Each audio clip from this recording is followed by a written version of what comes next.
Good morning, Mr. Perry. Good morning. Thank you. For the record, Darryl Perry, CEO of Lobby LLC.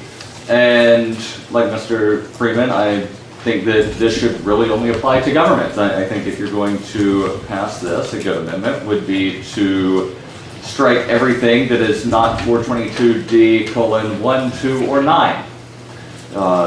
There are already, as has already been mentioned previously, there are already federal regulations on private use of drones, and this actually goes a lot further than the federal regulations. Federal regulations on if I have a drone only applies if my drone weighs over, I believe it's half a pound.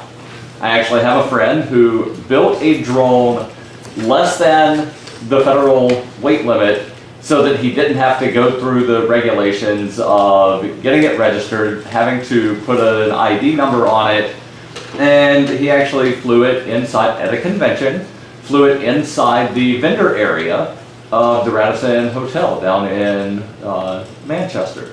Now under this, he would have to call the owner of the Radisson and then say that he had a legally recognized interest in violating the privacy rights of the people in the vendor's area to be able to fly his drone around just to get some really neat video.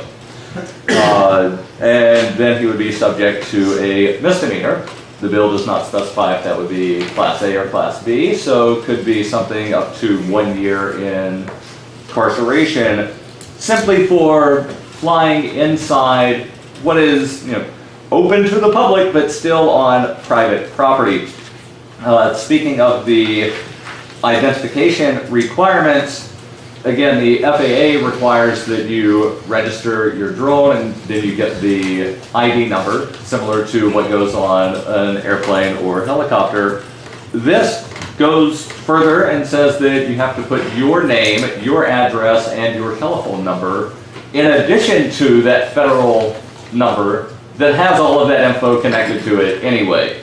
Again, if you're going to pass this, and I want to reiterate that I see this as slightly better than previous bills on the topic that have come forth, but if you're going to pass this, it should only apply to governments. It should not apply to private individuals because there are already federal regulations, and pretty much everything that the stalking, the harassing, the other stuff, that's already illegal. As was mentioned, people didn't make anti-cell phone bills when cell phones came out because somebody used the camera on the smartphone to take a picture that they should not have taken.